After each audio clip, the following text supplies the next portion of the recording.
Welcome back to my YouTube channel.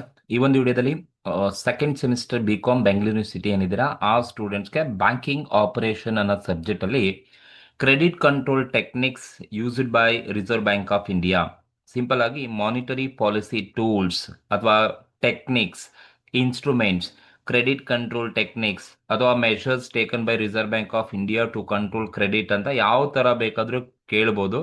So credit control ಅಥವಾ money ಸಪ್ಲೈನ control ಮಾಡಲಿಕ್ಕೆ monetary policy tools ಅನ್ನ reserve bank of India ಯಾವೆಲ್ಲ tools ಅನ್ನ use ಮಾಡ್ತಾ ಇದೆ, ಅದು ಮೇಲೆ ಯಾವೆಲ್ಲ ಟೂಲ್ಸ್ ಅನ್ನ reserve bank of India use ಮಾಡ್ತಾ ಇದೆ ಟು ಕಂಟ್ರೋಲ್ ಕ್ರೆಡಿಟ್ ಸಪ್ಲೈಯನ್ನ ಅಥವಾ ಮನಿ ಸಪ್ಲೈಯನ್ನ ಕಂಟ್ರೋಲ್ ಮಾಡಲಿಕ್ಕೆ ಅಂತ ಹೇಳ್ಬಿಟ್ಟು ಒಂದು ಕ್ವಶನ್ಸ್ ಅನ್ನ ನೀವು ಸೆಕ್ಷನ್ಸ್ ಹೀಗೆ ಎಕ್ಸ್ಪೆಕ್ಟ್ ಮಾಡ್ಬೋದು. So briefly explain the credit control techniques ಅಂತ ಅಥವಾ briefly explain the monetary policy tools used by Reserve bank of India to control money supply in the economy. So usually ನೋಡಿ, monetary policy ಏನಿದೆ, these are the tools or methods or techniques used by Reserve bank of India use ಮಾಡುತ್ತೆ. Because of to control money ಸಪ್ಲೈನ control ಮಾಡಬೇಕು, as well as credit ಅನ್ನು ಕೂಡ control ಮಾಡಲಿಕ್ಕೆ reserve bank of India use ಮಾಡ್ತಕ್ಕಂಥ ಒಂದು technique, ಒಂದು method ಅನ್ನ ನಾವು ಮಾನಿಟರಿ ಪಾಲಿಸಿ ಅಂತ ಕರಿತೀವಿ. ಸಿಂಪಲ್ ಆಗಿ ಮಾನಿಟರಿ ಪಾಲಿಸಿ ಅಂತಕ್ಕಂಥದ್ದು ಏನಿದೆ, monetary policy is one of the techniques or one of the methods Reserve bank of India use ಮಾಡುತ್ತೆ. ಏನಕ್ಕೆ ಅಂದ್ರೆ ಟು ಕಂಟ್ರೋಲ್ ಕ್ರೆಡಿಟ್ ಸಪ್ಲೈ ಆಗೋದನ್ನ ಕಂಟ್ರೋಲ್ ಮಾಡಲಿಕ್ಕೆ, ದಟ್ ಇಸ್ ಸಾಲವನ್ನ ಕಂಟ್ರೋಲ್ ಮಾಡಲಿಕ್ಕೆ, as well as money supply of money, ಹಣದ ಚಲಾವಣೆ ಏನಾಗ್ತಾ ಇರುತ್ತೆ ಅದು ಮತ್ತೆ ಸಾಲ ಎರಡನ್ನೂ ಕಂಟ್ರೋಲ್ ಮಾಡ್ಕೋಬೇಕು. ಆ ಕಂಟ್ರೋಲ್ ಮಾಡ್ಲಿಕ್ಕೋಸ್ಕರ ರಿಸರ್ವ್ ಬ್ಯಾಂಕ್ ಆಫ್ ಇಂಡಿಯಾ ತಗೊಂಬಂದಿರ್ತಕ್ಕಂಥ ಒಂದು ಟೆಕ್ನಿಕ್ಸ್ ಅನ್ನ ಮಾನಿಟರಿ ಪಾಲಿಸಿ ಅಂತ ಕರಿತೀವಿ. This monetary policy helpful for the purpose of to control inflations, maintain price ಸ್ಟೆಬಿಲಿಟಿಯನ್ನ ಮೇಂಟೈನ್ ಮಾಡಲಿಕ್ಕೆ ಅಥವಾ ಎಕಾನಮಿಕ್ ಅನ್ನ ಗ್ರೋತ್ ಮಾಡಲಿಕ್ಕೆ ಈ ಒಂದು ಮಾನಿಟರಿ ಪಾಲಿಸಿ ಯೂಸ್ಫುಲ್ ಆಗ್ತಕ್ಕಂಥದ್ದು. ಈ ಮಾನಿಟರಿ ಪಾಲಿಸಿ ಅಂತ ಬಂದಾಗ reserve bank of India there are two techniques to control money supply in the economy. One is quantitative tools, another one is qualitative tools. Quantitative tools is also called as a general credit control techniques, and qualitative tools is also called as a selective credit control tools ಅಂತ ಕರಿತೀವಿ. ಅದರಲ್ಲಿ ಮೊದಲನೇದು ಬಂದು first one point ಏನಪ್ಪಾ ಅಂದ್ರೆ bank rate policy. ನೋಡಿ, bank rate policy ಅಂದ್ರೆ so bank ದರ ನೀತಿ ಅಂತ ಕರಿತೀವಿ. ಬ್ಯಾಂಕ್ ರೇಟ್ ಪಾಲಿಸಿ ಅಂತ ಹೇಳಿದ್ರೆ ನೋಡಿ, bank rate is a rate at which central bank lends money to commercial bank for a long period. ಅಂದ್ರೆ ಬ್ಯಾಂಕ್ ರೇಟ್ ಅಂದ್ರೆ ಏನೂ ಇಲ್ಲ. So reserve bank of India commercial ಬ್ಯಾಂಕ್ಗಳಿಗೆ ಲಾಂಗರ್ ಪೀರಿಯಡ್ ಸಾಲ ನೀಡುವ ಒಂದು ಬಡ್ಡಿ ದರ, ಅದನ್ನ ನಾವು ಬ್ಯಾಂಕ್ ರೇಟ್ ಪಾಲಿಸಿ ಅಂತ ಕರಿತೀವಿ. It is a rate, bank rate ಅಂದ್ರೆ it is a rate, interest rate at which central bank means Reserve bank of India lends money to commercial bank for longer period. Reserve bank of India commercial ಬ್ಯಾಂಕ್ಗಳಿಗೆ longer period ಸಾಲವನ್ನ ನೀಡುತ್ತೆ, so ಬಡ್ಡಿ ದರದ ಮೇಲೆ. So ಅದನ್ನ ನಾವು bank rate policy ಅಂತ ಕರಿತೀವಿ.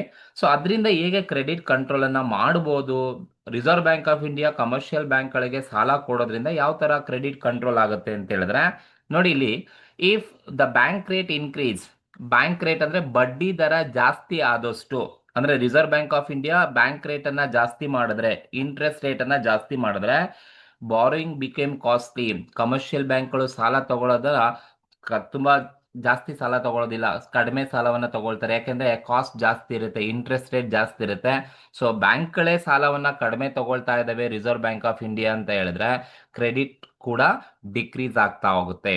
ಅಂದ್ರೆ ಸಿಂಪಲ್ ಏನು, ವಾಣಿಜ್ಯ ಬ್ಯಾಂಕು ರಿಸರ್ವ್ ಬ್ಯಾಂಕ್ ಇಂದ ಸಾಲ ತಗೋಬೇಕು, ಅದಾದ್ಮೇಲೆ ಬಾರೋಯರ್ಗೆ ಎಸ್ ಬಿ ಐ ಕೊಡುತ್ತೆ.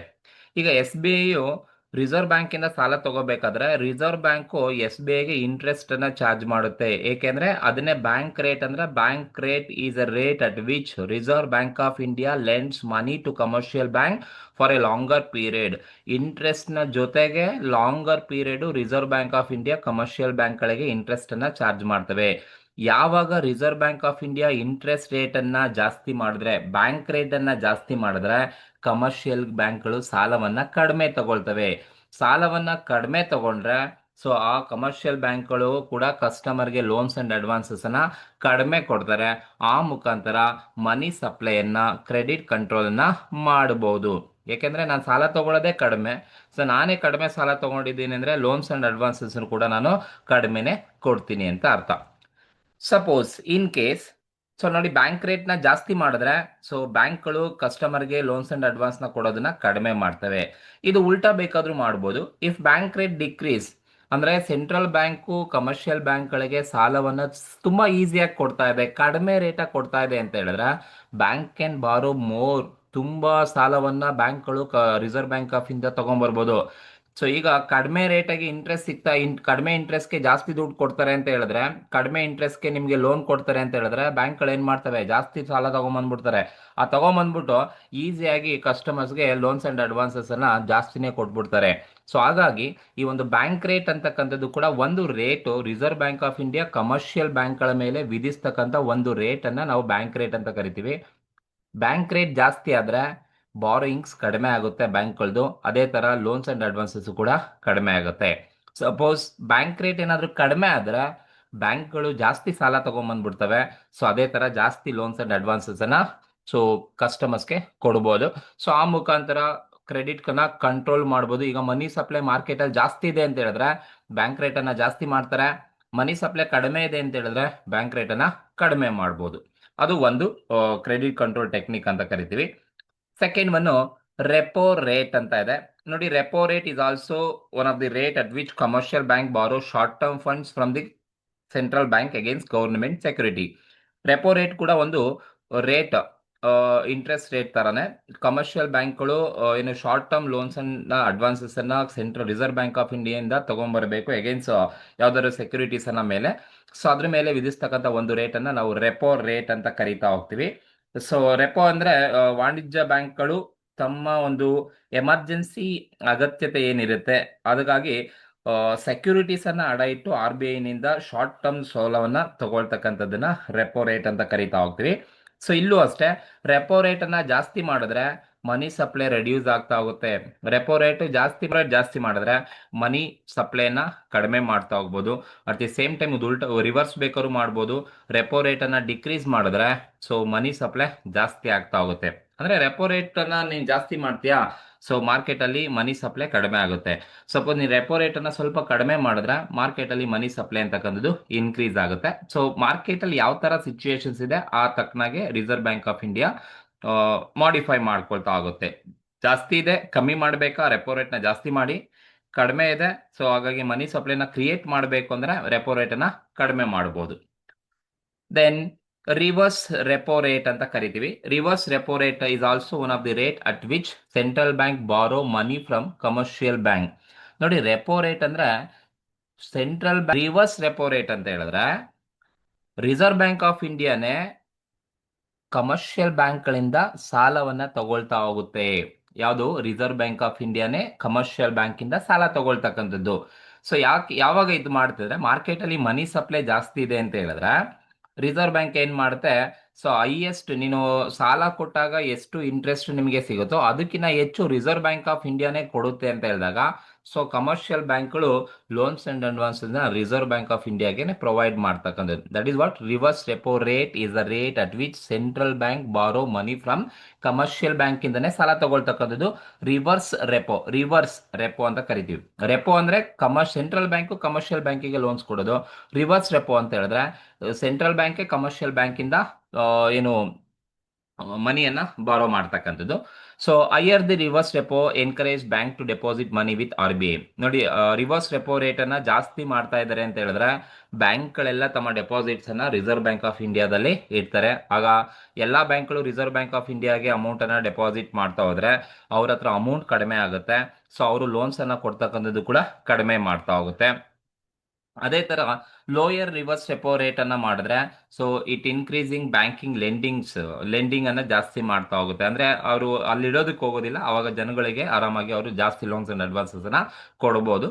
ಸೊ ಜಾಸ್ತಿ ರೆಪೋ ರೇಟ್ ಜಾಸ್ತಿ ಮಾಡಿದ್ರೆ ಮನಿ ಸಪ್ಲೈ ಕಡಿಮೆ ಆಗುತ್ತೆ, ರಿವರ್ಸ್ ರೆಪೋ ರೇಟ್ ಅನ್ನ ಕಡಿಮೆ ಮಾಡಿದ್ರೆ ಸೊ ಮನಿ ಸಪ್ಲೈ ಜಾಸ್ತಿ ಆಗುತ್ತೆ ಅಂತ. Next one credit control technique ಬಂದು ಕ್ಯಾಶ್ ರಿಸರ್ವ್ ರೇಷಿಯೋ ಅಂತ ಕರಿತೀವಿ. CRR ನಿಮ್ಗೆ 2 ಮಾರ್ಕ್ಸ್ ಅಲ್ಲಿ ಕೇಳ್ಬೋದು, ಎಕ್ಸ್ಪ್ಯಾಂಡ್ CRR ಅಥವಾ what you mean by CRR ಅಂತ. ಕ್ಯಾಶ್ ರಿಸರ್ವ್ ರೇಷಿಯೋ ನೋಡಿ, CRR ಕ್ಯಾಶ್ ರಿಸರ್ವ್ ರೇಷಿಯೋ ಅವರ್ಡ್ ಹೇಳ್ತೆ ನಗದು ಮೀಸಲು ಅನುಪಾತ ಅಂತ. ಕ್ಯಾಶ್ ರಿಸರ್ವ್ ರೇಷಿಯೋ ಅಂತ ಅಂದ್ರೆ CRR is the percentage of total deposits that bank must keep with central bank as a cash reserve. ಅಂದ್ರೆ ಪ್ರತಿಯೊಂದು ಕಮರ್ಷಿಯಲ್ ಬ್ಯಾಂಕ್ಗಳು ಕೂಡ ತನ್ನಲ್ಲಿ ಏನು ಟೋಟಲ್ ಡೆಪಾಸಿಟ್ಸ್ ಇರುತ್ತೆ ಅದರಲ್ಲಿ ಒಂದಿಷ್ಟು ನಿರ್ದಿಷ್ಟವಾದವಷ್ಟು ಪರ್ಸೆಂಟೇಜ್ ಅನ್ನ ರಿಸರ್ವ್ ಬ್ಯಾಂಕ್ ಆಫ್ ಇಂಡಿಯಾದಲ್ಲಿ ಕ್ಯಾಶ್ ರೂಪದಲ್ಲಿ ಮೀಸಲಾಗಿ ಇಡಬೇಕಾಗತ್ತೆ. ಅದನ್ನ ನಾವು ಕ್ಯಾಶ್ ರಿಸರ್ವ್ ರೇಷಿಯೋ ಅಂತ ಕರಿತಾ ಹೋಗ್ತೀವಿ. CRR is the percentage of total deposits that bank must kept with the central bank as a cash reserve. Reserve bank of India CRR ಅನ್ನ ಜಾಸ್ತಿ ಮಾಡಿದಷ್ಟು, ಅಂದ್ರೆ ನಿಮ್ಮ ಹತ್ರ 100 ರೂಪಾಯಿ ಬರುತ್ತೆ ಅಂದ್ರೆ, ಈಗ 4% CRR ಇದೆ ಅಂದ್ರೆ ನೀನು 100 ರೂಪಾಯಿನಲ್ಲಿ 4% ಅನ್ನ 4 ರೂಪಾಯಿಯನ್ನ ನೀನು ಕ್ಯಾಶ್ ಆಗಿ RBI ನಲ್ಲಿ ಇಡಬೇಕು.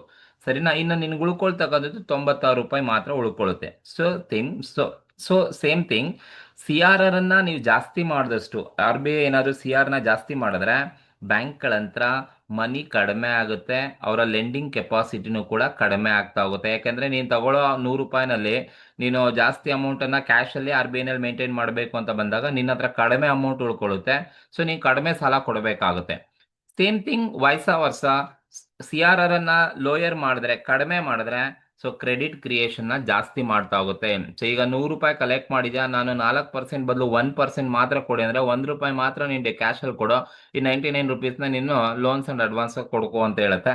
ಸೊ ಹಾಗಾಗಿ ಕ್ಯಾಶ್ ರಿಸರ್ವ್ ರೇಷಿಯೋ CRR ನ ಜಾಸ್ತಿ ಮಾಡಿದ್ರೆ ಲೆಂಡಿಂಗ್ ಕೆಪಾಸಿಟಿ ಕಡಿಮೆ ಆಗುತ್ತೆ, CRR ನ ಕಡಿಮೆ ಮಾಡಿದ್ರೆ ಲೆಂಡಿಂಗ್ ಕೆಪಾಸಿಟಿ ಇನ್ಕ್ರೀಸ್ ಆಗ್ತಾ ಹೋಗುತ್ತೆ ಅಂತ ಅರ್ಥ. That is some percentage of money will be kept in the reserve bank of India in the form of cash only out of their total deposits.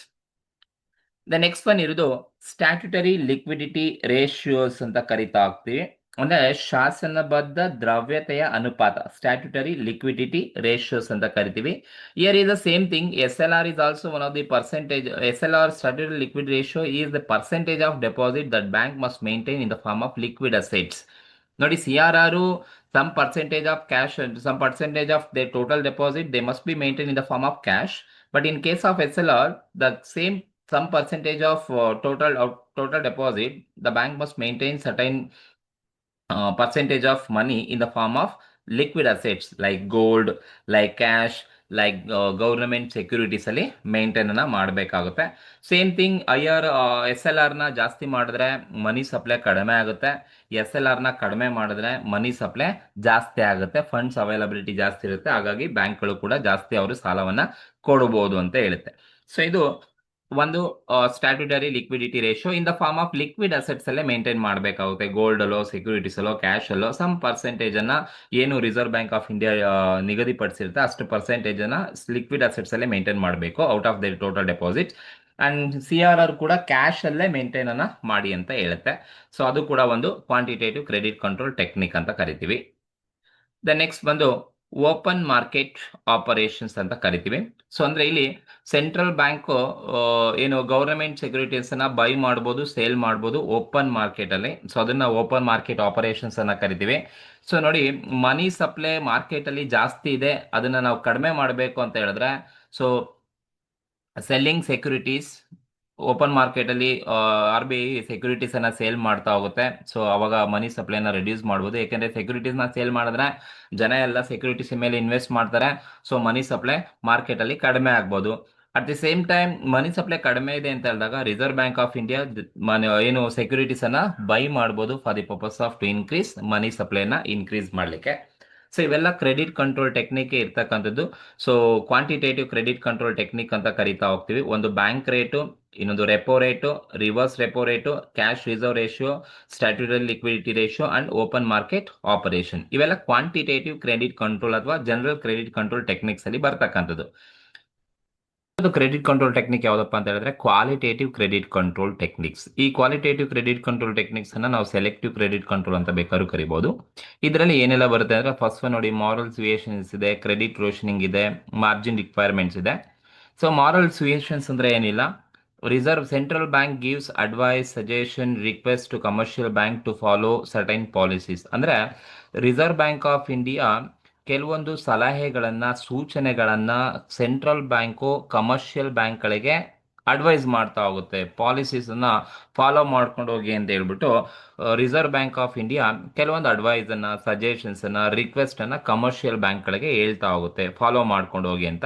So ಇದು non legal method of to control credit ಕಂಟ್ರೋಲ್ನ ಮಾಡಲಿಕ್ಕೆ ಇರ್ತಕ್ಕಂಥದ್ದು. And ಎಲ್ಲ commercial ಬ್ಯಾಂಕ್ಗಳು ಕೂಡ they are cooperate with ವಾಲಂಟರಿಯಾಗಿ cooperate ಮಾಡ್ತಾರೆ. Reserve bank of India ಏನು ಅಡ್ವೈಸ್ ಕೊಡುತ್ತೆ, ಏನು ಸಜೆಷನ್ಸ್ ಕೊಡುತ್ತೆ, ಏನು ಗೈಡೆನ್ಸ್ ಕೊಡುತ್ತೆ ಅದನ್ನು ಫಾಲೋ ಮಾಡಬೇಕಾಗುತ್ತೆ. ಅದು ಮಾರಲ್ ಸಿಯೇಷನ್ಸ್ ಅಂತ ಕರಿತಾ ಹೋಗ್ತೀವಿ. ಜಸ್ಟ್ ಏನು ನೈತಿಕ ಪ್ರೇರಣೆ ಅಂತ ಏನು ಕರಿತೀವಿ, ಮಾರಲ್ ಸುಯೇಷನ್ ಅಂದರೆ ನೈತಿಕ ಪ್ರೇರಣೆ ಅಂದರೆ ಏನು ರಿಸರ್ವ್ ಬ್ಯಾಂಕ್ ಆಫ್ ಇಂಡಿಯಾ ಎಲ್ಲ ವಾಣಿಜ್ಯ ಬ್ಯಾಂಕ್ಗಳೇನಿರ್ತವೆ ಕೆಲವೊಂದು ನಿಯಮವನ್ನು, ಕೆಲವೊಂದು ಪಾಲಿಸೀಸನ್ನು ಫಾಲೋ ಮಾಡೋ ಥರ ಒಂದು ಸೂಚನೆಗಳನ್ನ, ಸಲಹೆಗಳನ್ನು, ವಿನಂತಿಗಳನ್ನು reserve bank of India commercial ಬ್ಯಾಂಕ್ಗಳಿಗೆ ಹೇಳುತ್ತೆ.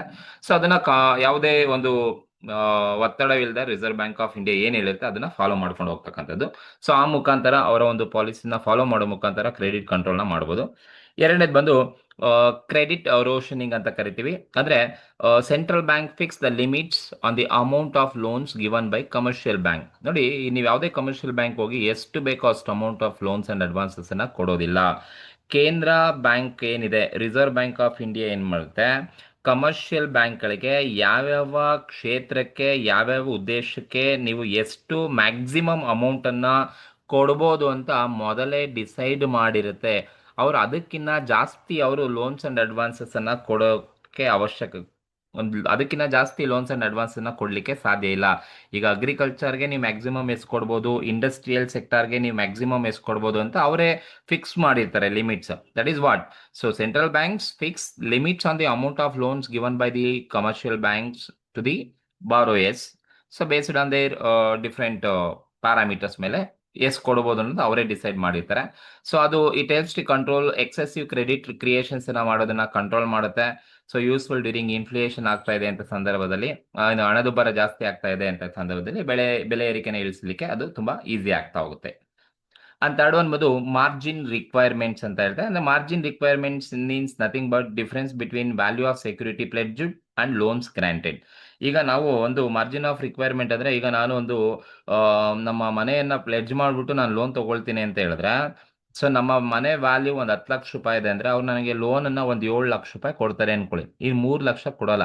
ಆ 3 ಲಕ್ಷ ಡಿಫ್ರೆನ್ಸ್ ಅಮೌಂಟ್ ಏನಿದೆ ಅಂದ್ರೆ ದಟ್ ಈಸ್ ಮಾರ್ಜಿನಲ್ ರಿಕ್ವೈರ್ಮೆಂಟ್ಸ್ ಅಂತ ಕರಿತೀವಿ. ಈಗ ನೀವು ಒಂದು ಗೋಲ್ಡ್ ಅನ್ನ ಪ್ಲೆಡ್ಜ್ ಮಾಡ್ತೀರಾ, ಗೋಲ್ಡ್ ನ ವ್ಯಾಲ್ಯೂ ಇರೋದು 10 ಲಕ್ಷ ರೂಪಾಯಿ, ಬಟ್ ನೀವು ಲೋನ್ ತಗೊಳ್ತೀರಾ ಅಂದ್ರೆ ಬರೀ ಒಂದು 5 ಲಕ್ಷ ರೂಪಾಯಿ ಕೊಡ್ತಾನೆ ಅನ್ಕೊಳ್ಳಿ. ಇನ್ನು 5 ಲಕ್ಷ ಕೊಡಲ್ಲ ಅಂದ್ರೆ ದಟ್ ಈಸ್ ಮಾರ್ಜಿನಲ್ ರಿಕ್ವೈರ್ಮೆಂಟ್ಸ್ ಅಂತ ಕರಿತೀವಿ. So difference between value of securities you pledged and loans granted, ಎಷ್ಟು ಗ್ರಾಂಟ್ ಆಗಿರುತ್ತೆ, ಸೊ ಅದನ್ನ ಡಿಫರೆನ್ಸ್ ಅನ್ನ ನಾವು ಮಾರ್ಜಿನ್ ರಿಕ್ವೈರ್ಮೆಂಟ್ಸ್ ಅಂತ ಕರಿತಾ ಹೋಗ್ತೀವಿ. ಸೊ ಮಾರ್ಜಿನ್ ಜಾಸ್ತಿ ಆದಷ್ಟು ಬಾರೋಯಿಂಗ್ ಕಡಿಮೆ ಆಗುತ್ತೆ. ಮಾರ್ಜಿನ್ ಏನಾದರೂ ಕಡಿಮೆ ಮಾಡಿದ್ರೆ ಸೊ ಬಾರೋಯಿಂಗ್ಸ್ ಜಾಸ್ತಿ ಆಗ್ತಾ ಹೋಗುತ್ತೆ. ಸೊ ಇದು credit control technique, qualitative credit control techniques ಅಂತ ಕರಿತೀವಿ.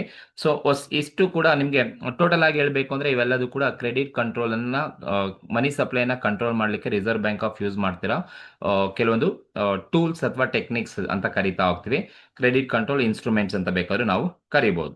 ಸೊ ಇದು ಈ ಒಂದು ಕ್ವಶನ್ ಮೋಸ್ಟ್ ಇಂಪಾರ್ಟೆಂಟ್, ನಿಮ್ಮ ಎಕ್ಸಾಮ್ ಅಲ್ಲಿ ಎಕ್ಸ್ಪೆಕ್ಟ್ ಅನ್ನ ಮಾಡ್ಬೋದು. ಸೊ ಈ ಒಂದು ವಿಡಿಯೋ ನಿಮ್ಗೆ ಇಷ್ಟ ಆಗಿದ್ರೆ ದಯವಿಟ್ಟು ಸಬ್ಸ್ಕ್ರೈಬ್ ಮಾಡ್ಕೊಳ್ಳಿ. ಆದಷ್ಟು ನಿಮ್ಮ ಫ್ರೆಂಡ್ಸ್ಗೆ ಶೇರ್ ಮಾಡಿ, ಲೈಕ್ ಮಾಡಿ. ನಿಮ್ಗೆ ಯಾವ ಟಾಪಿಕ್ ಬೇಕೋ ಆ ಟಾಪಿಕ್ನ ಕಮೆಂಟ್ ಮೂಲಕ ತಿಳಿಸಿ. Thank you.